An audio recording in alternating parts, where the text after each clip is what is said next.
Nigerian Television Authority, NTA. Then across the room, directly in front of me, we have Umar Farouk from Voice of America, VOA. Next to him is Azubike Ishekman, Managing Director, Leadership News. And then sitting directly in front of me is Ruth Olurumbi. Ruth Olurumbi is with Bloomberg. And last but not the least, Babajide Olade Otitoju from TV Continental, TVC.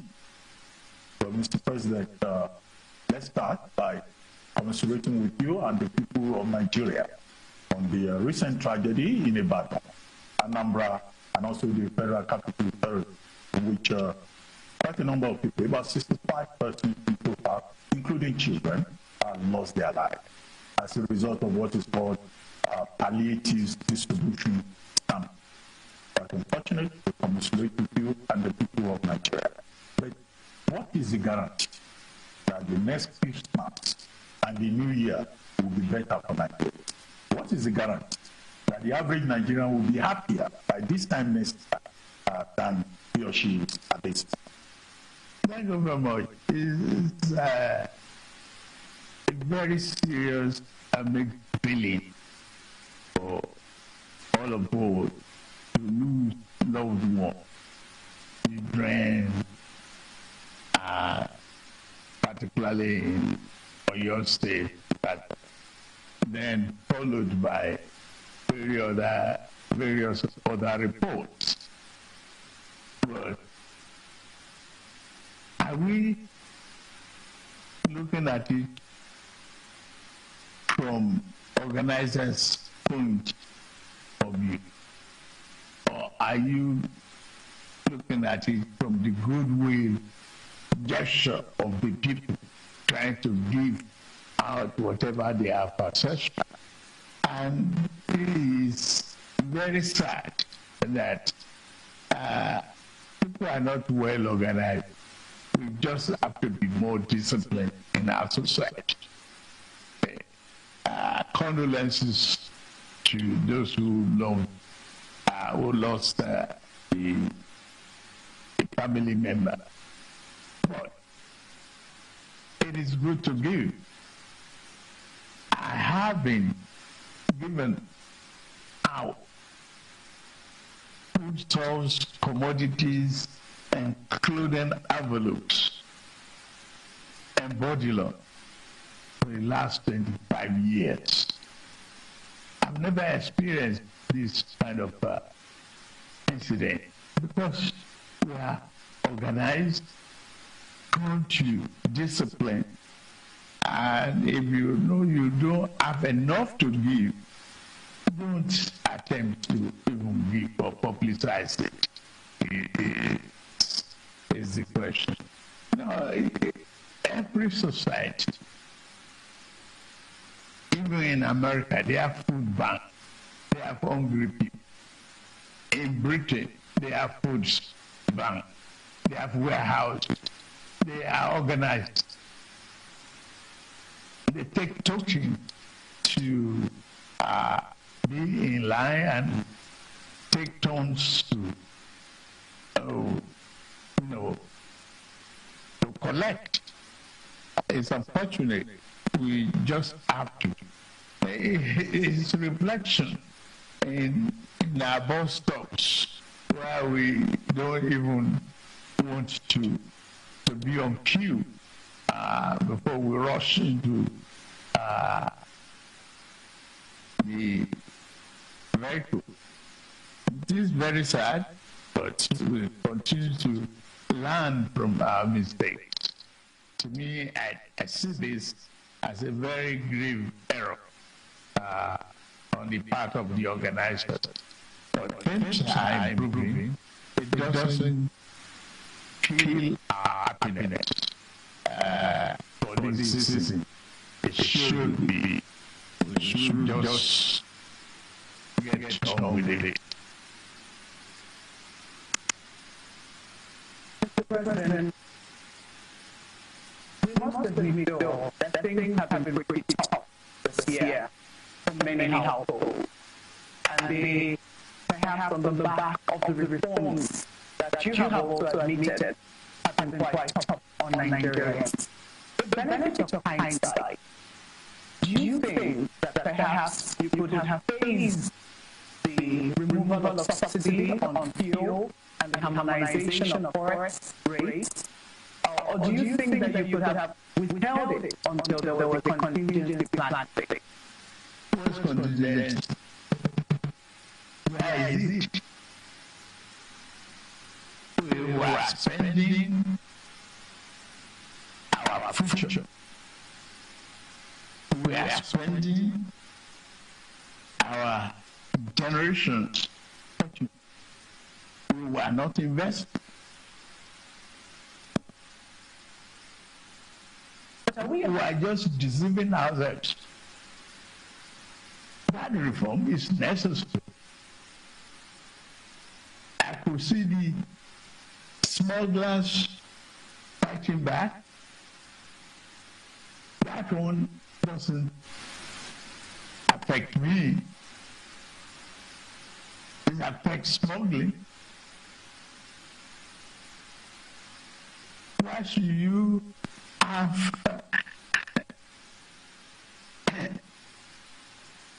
expenditures that you don't have revenue?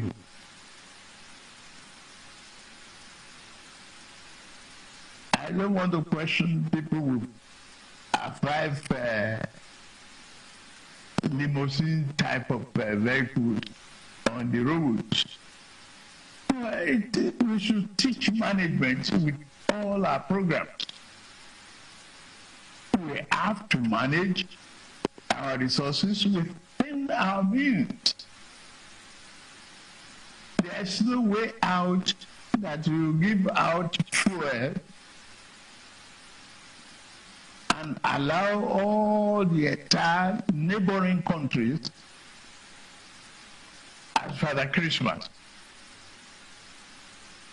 I don't have any regret whatsoever removing the subsidy. It is necessary. We cannot spend our future generation investment upfront.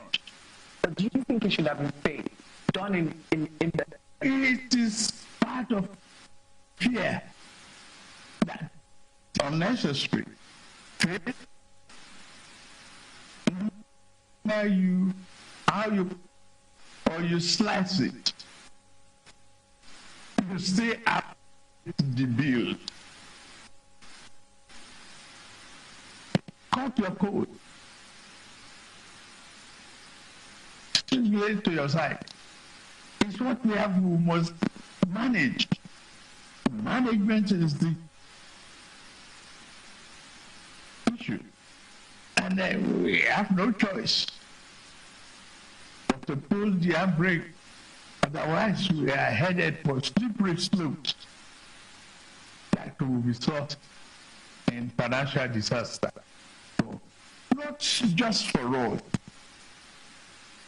but our children and grandchildren. Where is the inheritance?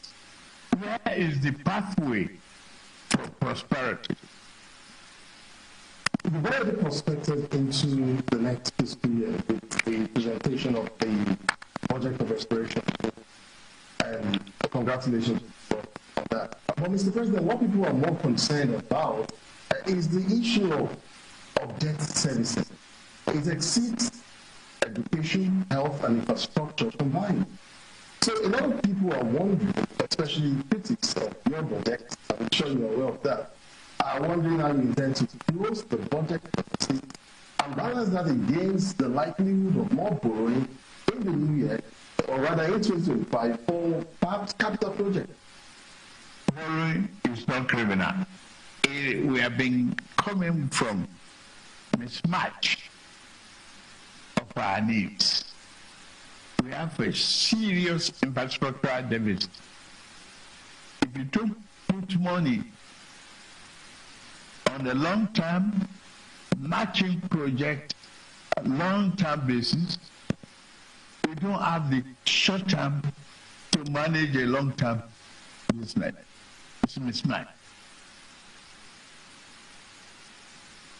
That's one. Yes, we have headed the wrong road in the past. I don't want to look at that. I want to think about prosperity for our country. I want to think about tomorrow, today. What is the element of this borrowing? Capital project, our roads are terrible. Our internet is not up to the level that we want as a technology-driven nation. We are still indebted in electricity and division in power generation. How do you slice it? You have to take it with the two hands and brace up for a very, very strong, push. It's like a pregnant woman. Yes. You have to take it with the two hands and brace up for a very, very strong, push. It's like a pregnant woman. Yes. Big expectation and big contraction and labor pain. You go through it, the baby is born, you are happy. If that baby is alive, you have the joy of birth. And that is what we are working at. It's not just because we want to inflict pain on anybody. No. It's because we share the same value. We want this country to grow. There's no other way out of it unless we invest in our today prosperity and opportunity. Okay, Umar Farouk. Mr. President, you voted 4.91 trillion for security in this country. And in the last 5 years, security got 14.5 trillion. But the security problem is still all over the place. Also has been minimized here and there, but at least the money voted have not, people felt there should be some, satisfactory results based on the funding. When President Buhari took over from President Jonathan, he investigated the service chiefs, and there are a lot of recoveries, abuses, corruption was all over the place. Are you considering to investigate the security chiefs of Muhammadu Buhari and plan and to ensure that the money given for security are judiciously utilized? For today, I have confidence in my security architecture of the country. It is very, very unfortunate that, 2 decades of wanton killing. I remember when I jumped into the campaign, I had to stop the campaign to pay condolence visits to Maiduguri, Katsina, Kaduna, others. Today, you can still travel the roads. Before now, it was impossible.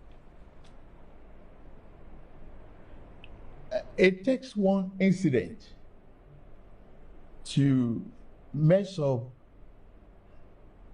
an organized environment. It takes one. You cannot say the military are not prepared. When the 9th Brigade Battalion was attacked, you can't laugh at your nation because of that. The enemies within and without are watching what you are doing. You have to be prepared 100%, 24 hours of the time to make sure that people are safe. Today, that is not the story any longer. People can leave Kaduna and still go towards Kafancha by road. Well, the road may not be that smooth, and all you want. Gradually, we'll be there. We cry about borrowing. Today, I have 60 from 98% thereabout of debt service. I brought it down to 68 thereabout %. Give credit, please. We are managing it. We have exited what used to be a problem of ways and means lending, where we have no financial control and fiscal discipline. More money going down for development. More revenue being generated are being distributed. Today we have autonomy for local governments.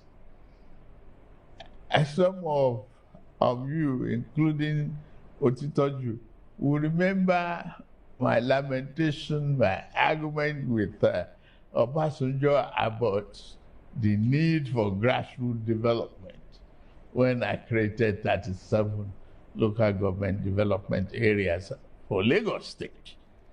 Go there now, you see development.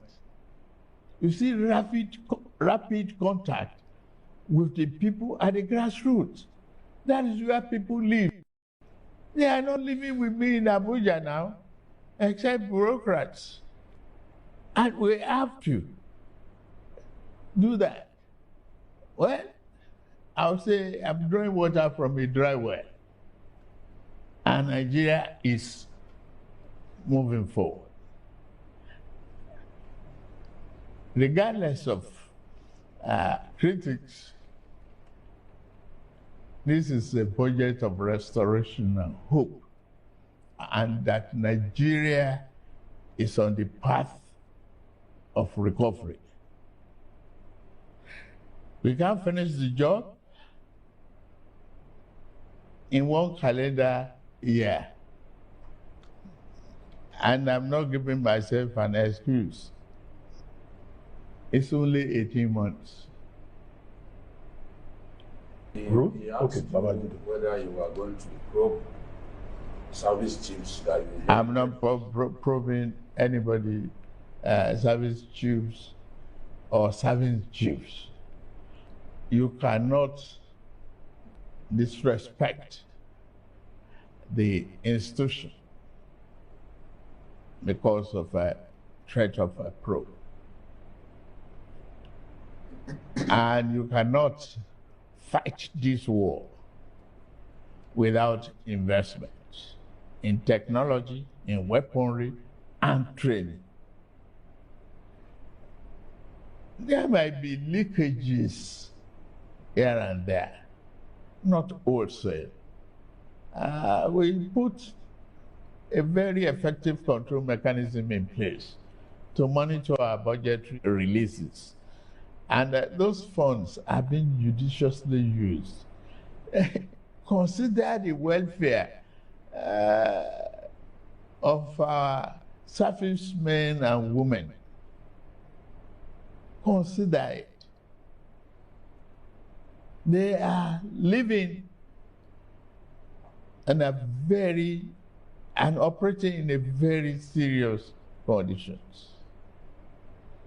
We have a huge country, a very huge one,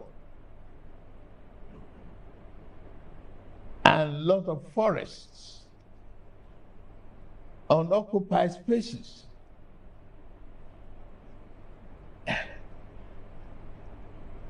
Give them credit for what they are doing. I am proud of what they are doing to date. No need to prove. All right. Thank you, Mr. President. My question is still on the costs of living crisis, which has been described as the worst in a generation, and then the budget as well. Your plan is to, inflation is currently at 34%. Your plan in the current budget, in the 2025 budget, is to bring it down to 15%. Yeah. How do you plan to do that? Okay. One, produce more for consumption locally. Spot export, imports. Give reasonable level of funding and assistance, low interest rate to farmers. Improve the security, as you see in the budget, so that they can return to their farms and, produce more food. And encourage the procurement and manufacturing of drugs in Nigeria. We have what it takes. Talk to Professor Patrick. He's doing an excellent job. Trying to encourage. All I need to do is put the incentive in place in order for them to harness what is possible in Nigeria. It is about time we do all of those. Bring the cost of governance down. We try. Sir, I wanted to follow up on that and ask, aside healthcare that you've mentioned as your priority for more production, you said to produce more. What other sectors are you targeting? Are you looking forward to in terms of more production? Drug production. We are talking of agriculture. We're talking of export incentives. Harnessing our marine ecosystem. Bring affordable transportation. We have this compressed natural gas program that is taking hold. You bring the cost down gradually. So that was a follow-up. So my question is regarding foreign direct investments that you've been working on. We've seen Shell make commitments to invest $5 billion in the energy field. Yes. We've seen Total Energies as well. What other sectors are you expecting investments to come into next year? And how are you going to attract investors to come, entice them to come to Nigeria? Incentive for auto manufacturing. Okay. Today, we have solid mineral in abundance. Kaduna has the largest deposit of lithium. That's around the same thing. And if you encourage electric vehicles, plus the compressed natural gas, you will attract automobile assembly in Nigeria, instead of this second-hand market that is not creating jobs. What incentives specifically? You said incentives. Tax incentives. Is it? Okay, tax incentives. Tax holidays. Okay. Land rebates.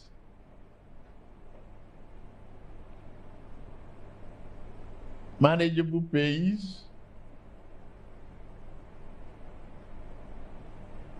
Okay. A lot of broad-based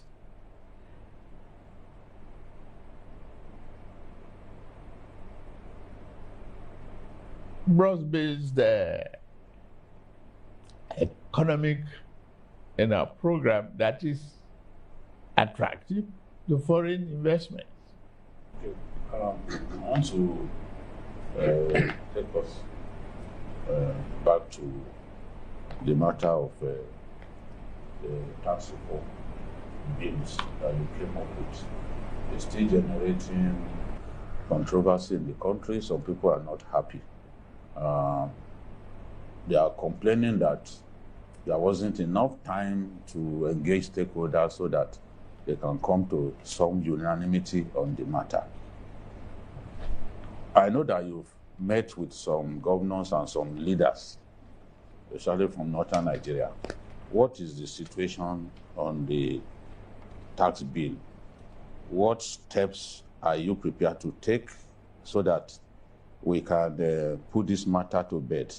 And then secondly, you talked about your desire to reduce the cost of governance.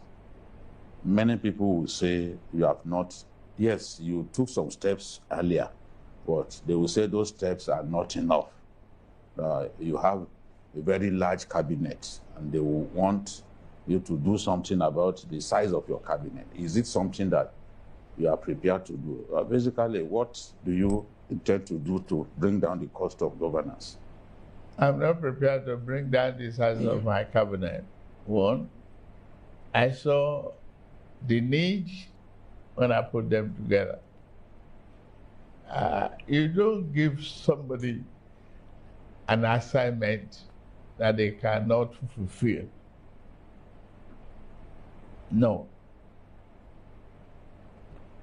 Job description must be efficient and effective. Nigeria is a large country, and I'm glad you are here. If you are to entertain over 200 million people, just on entertainment, calculate how many stewards will you require. That's just, for entertainment. Not the cleaners, not the desk tables. Excuse me, let's pay attention to efficiency. Efficiency, effectiveness is the hallmark of the philosophy behind that cabinet. I'm not ready to shrink a little bit of it. I need them. And they are all adding value. Effectively. Show me one. And I argue with you. Well, show me one. Well, that is a second part of the question. Okay. Yes, I was going to ask a That's the tax. The tax. Tax reform is here to stay. If we cannot just continue to do what we were doing yesteryears in today's economy, we cannot retool this economy with the old broken folks. The essence of the tax reform is to eliminate colonial days assumptions in our tax environment. I was once the governor of Lagos State, and I remember what I met, and I'm proud of what I left and what it is today. It's a large state now, and it's still expanding. The greatest real estate value is here. You have to accommodate all of that. You have to put that one into the economic calculations. Yes, Mr. President, but it's not the rationale for your tax reforms bill that is in question. That is understood, Mr. President. Good. Yes.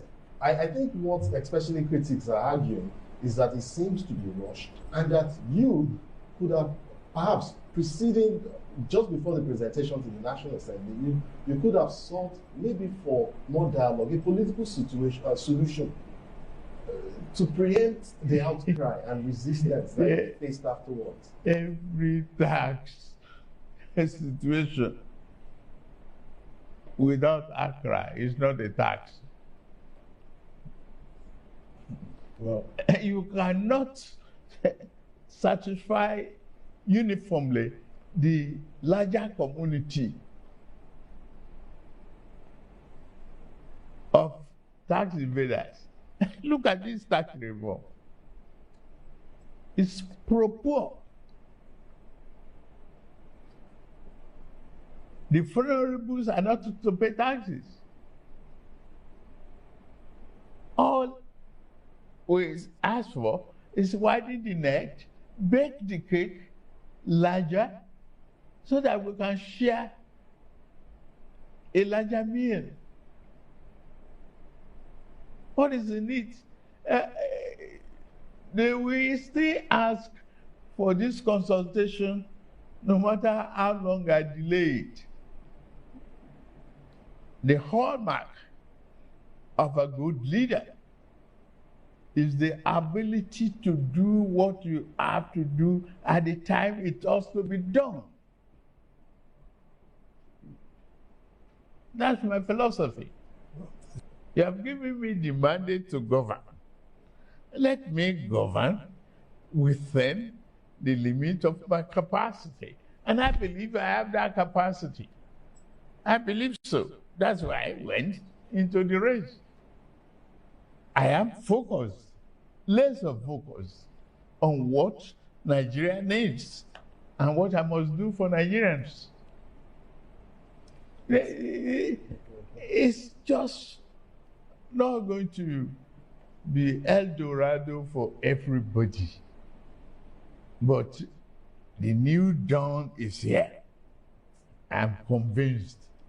And you should be convinced. You should help propagate that conviction. I'm dialing back, Mr. President, to the budget. The value in Naira of the current budget that you presented is 49.7 trillion. But there are some people who have worked it out and said that in terms of dollar value, because of the depreciation of the Naira, we probably lost about $8 billion in actual value. How are you going to meet that deficit? I don't spend in dollars.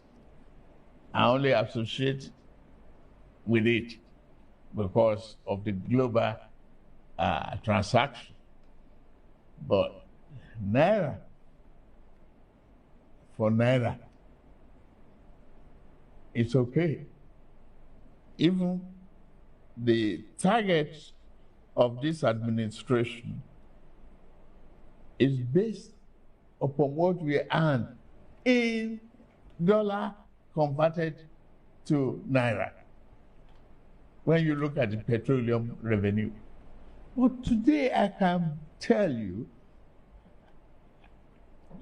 push me to my brag mode. In the last 3 months, I've not taken a penny from NNPC before I meet my other obligations. Quickly. Yes. To me, that's excellent. Yes, well done. That's excellent. I repeat, without falling back to the hold order. With that, go into ways and means. I've met all obligations. Mr. President, are you marking yourself? Eh? Are you marking, when you say that's excellent, are you scoring yourself? Why not? Will you score me? Shouldn't Nigerians do it? If you help me to. But I should grade myself if I did my own work right. Well, sir, I wanted to come back to. And then we'll come back. Sir, I wanted to go back to the issue of the tax reform. One of the key contention there is the VAT. And I wanted to know if, you said the tax reform has come to stay, but I wanted to know if you are prepared to make any concessions regarding that VAT that seemed to be problematic. Why do you want to know that today? Tax matters are subject of debate, reviews, negotiations until you reach consensus. That's all I'm going to say about that. I don't mind cutting edges.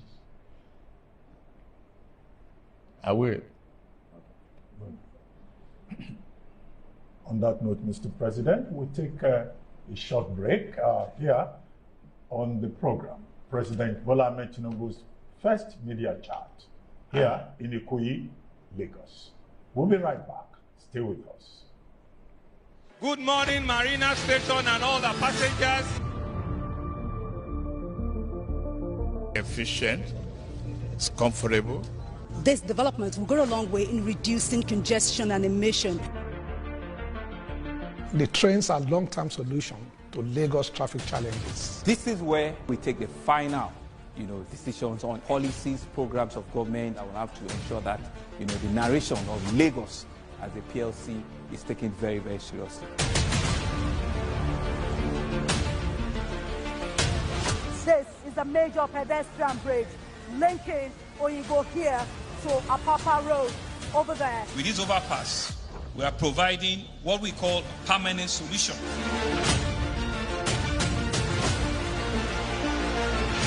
This place is one of the most dangerous areas at the biosecurity environment. This can go into the means and every crimes of your neighbor. Welcome from that break. You are watching President Bola Ahmed Tinubu's first media chat, and we're live here in Ikoyi, Lagos. Now, Mr. President, thank you very much for staying with us. Now, let's look at a number of other issues. Food security. Nigerians, the last time you were in Lagos, they were saying, power, that is, we are hungry. And that's what people are saying all over the country. And you have a livestock, Ministry of Livestock Economy. You've been talking about agriculture. Now, how are you going to address, one, the issue of clashes between farmers and herders, and how to put food on the table so that Nigerians will not be, engaging in stampede for free food for palliatives? Well, thank you very much. It is very sad to look back and very promising to look at what we are doing now. There was never a Ministry of Livestock Development. It was stopped. I've been traveling around the globe to campaign and sell Nigeria. Hopefully, all of you will help lift this country from this moment on. And livestock is to turn a disaster to prosperity for Nigeria. We have what it takes. We have the arable land, we have animal stock, we have the opportunity. We just have to remove the conflicting element and commercialize the venture. And I went to Brazil, saw what is happening there.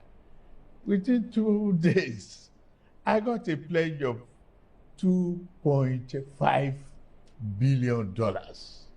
And they have been here to visit Nigeria, to turn what we seen as tragedy to opportunity and prosperity. I've been warned not to grade myself. I won't. But that is a promise for this country. And that's up till the level of cow horn is being converted in other climes, just as Brazil and the rest of the Americans. Why not take advantage of that here?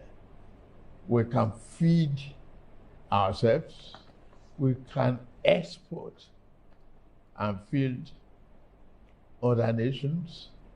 Our people, some of the ministers are there in Saudi Arabia right now, discussing the opportunity for food, growth and supply, for more investments in our agricultural businesses. Why are we not embracing commodity exchange to do a whole lot of other businesses that's around agriculture? We will do. Will you also consider price control? Because it's like people are just doing what they like. I don't believe in it. Sorry, Babajide, I don't believe in price control. I don't. What can we do, sir, to bring down We just food prices? continue to supply the market. We work hard to supply the market. But there are middlemen who are making life unbearable for them. Well, they will, you see, it's a question of supply and demand. It will come to a stage where you cannot hold no more. It will come to a stage. The economic variables will work against you. Now, let's take, for example, the fuel prices and the petrol pump. I introduced Naira for dollar change. For weeks, they didn't want to comply. They were arguing with me. Okay, leave it to free market. I left it. Now the prices are coming down gradually. Yes. Okay. The market is being saturated.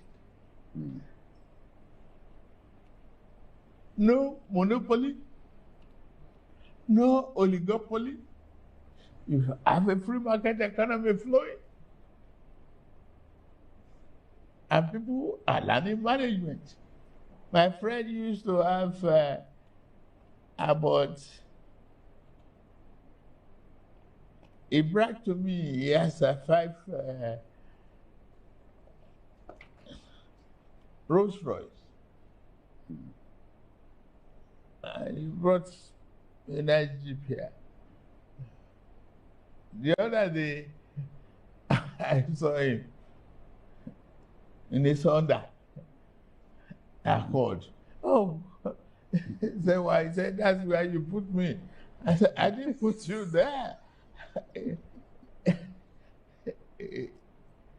He said, there is the cost of fuel prices, he could no longer maintain 5 limo type of vehicles. It's not negative to learn to manage. You learn to control your electricity bill, switch off the light, learn to manage. Is Nigeria looking to export food commodities to Saudi or other countries? Oh, sure. Why not? Take advantage of the export and good commodity pricing. But people would say that we're not producing enough for our own consumption. Yes, we pay attention to that, yes. But I say we will. We will give more incentive to the farmers, low interest rate, borrowing, mechanized farming. It's not done to go back to my grandfather's method of farming. It's not possible any longer. Let's make it manageable and sexier to stay on the tractor and harvest corn and export commodities. I think it's better for us in Nigeria. We are getting there. I have over 2,000 tractors coming to this country for mechanized farming. Mr. President, is fighting corruption a priority for you? If it is, what are the areas that you're looking at? Corruption in all ramifications is bad for the people.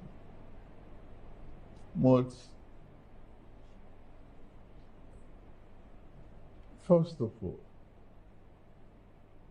pay enough attention to the causes. Why are the people corrupt at all? The lack of social amenities, the lack of needs in some areas, lack of funding for their children's education. There are so many anti-corruption mechanisms that you can put in place that will help the people not to be corrupt. Pay them good and living wages. I have moved from 35,000 to 70,000. To me, that's anti-corruption. And if I can earn more, I've given more money to the state and local government level. I've been transparent with my earnings. Every month there is a publication as to how much this country is making. But Mr. President, it doesn't address grand corruption. There's petty corruption and there's grand corruption. Only recently, the EFCC, published the fact that one person owns 735 houses in Abuja alone. One person. And we got it. You don't know how long it has started. It did fantastic infrastructure. He had rule of houses, but we got it. That's anti-corruption too. We got it for the public. Disclosure, ability to stem corruption is part of the instrument of EFCC. That is why they are discovering all sorts of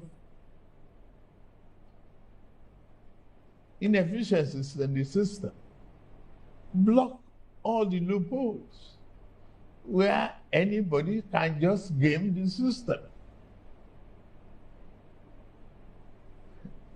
Part of the anti-corruption, removal of subsidy too,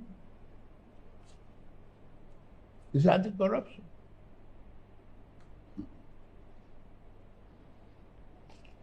It is very, very difficult to say you will eliminate it. You will reduce it to the barest minimum. Meet the people's needs. Help the people grow. Help them with the education of their children. Our student loan is part of anti-corruption. No parents should lament how to encourage their children in university education. Today it's working for larger populations. Larger part of it, 60-something%. At the University of Maiduguri, I have somebody called. Say, imagine a little contribution from my daughter in the university for me to start business. That's part of tuition fee allowances. We are helping one another. The society is moving out of illiteracy to literacy. I enjoy debate how many and what type of courses are being offered in the universities these days to improve science, knowledge, and technology. We just continue to work at it. But I'm sure we are not taking our eyes off those serious matters. Well, Mr. President, thank you for your time. As we begin to wrap up, I mean, people are watching you at home. What would you like to say to Nigerians? It's Christmas season, it's New Year season. What promises do you have for them in the year 2025? 2025 is a very promising year. Let me first of all thank Nigerians for having confidence in me to be the President of the Federal Republic of Nigeria. I'm very, very proud of that. And I don't want you to think I will take you for granted at any given time. I'm here to serve. It's all about service. And I'll do it with all my heart. I seek your cooperation at all the time. I seek your understanding. I understand the trouble you've been through, the economic problems. It's just 18 months that I've taken over the reign of this country. The promise is there. We are on the right path. We stay the course. We maintain focus. We share love with each other. Let us believe in ourselves and in our country. Yeah. Tomorrow will bring a glorious dawn. Thank you very much. On that note, we come to the end of this presidential media chat with President Bola Ahmed Tinubu. Thank you very much, Maokwe Ogun Yusuf of Channels Television. Thank you, Nnamdi Odipo of Nigerian Television Authority. Thank you, Umar Farouk from Voice of America, VOA. Thank you very much. Azu Ishekwene from Leadership Newspaper. Thank you, Ruth Ulurumbi from Bloomberg News. And thank you, Babajide Kolade Otitoju from TV Continental TVC. I've been your moderator. My name is Ruben Abati. Bye for now, and thank you very much for watching. Thank you, Mr. President.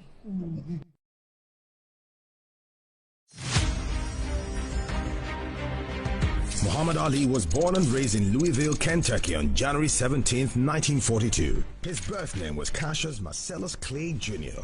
He began training as an amateur boxer at age 12 and at 8